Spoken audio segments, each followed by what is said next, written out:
I'm Shanto Chowdhury, ID 2308. Today I'm going to present our machine learning project, which is based on rice disease. Rice is vital, but pests cause catastrophic economic losses. Our goal was to create a first automated system using deep learning for accurate pest diagnosis directly in the field. We used a challenging real-world dataset of field images for six major pests, like stem borer and brown plant hover. The images were noisy, varied greatly in lightning, and had class imbalance, making the task highly realistic.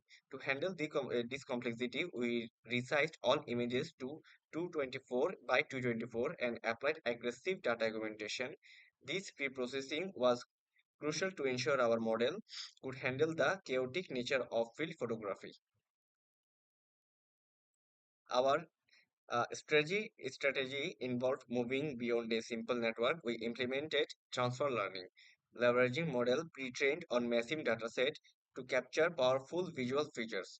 Our champion architecture was the fine-tuned ResNet 18. We carefully adapted and trained this deep networking using Atom Optimizer to specialize in our six best classes.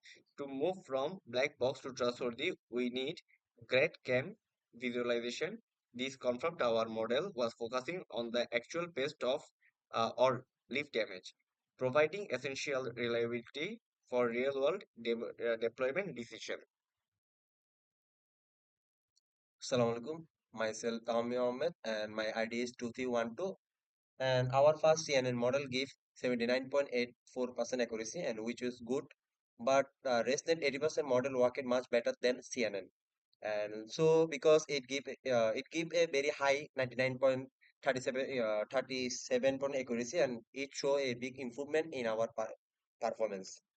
So these almost perfect results show that transfer learning is very powerful for solving farm problem.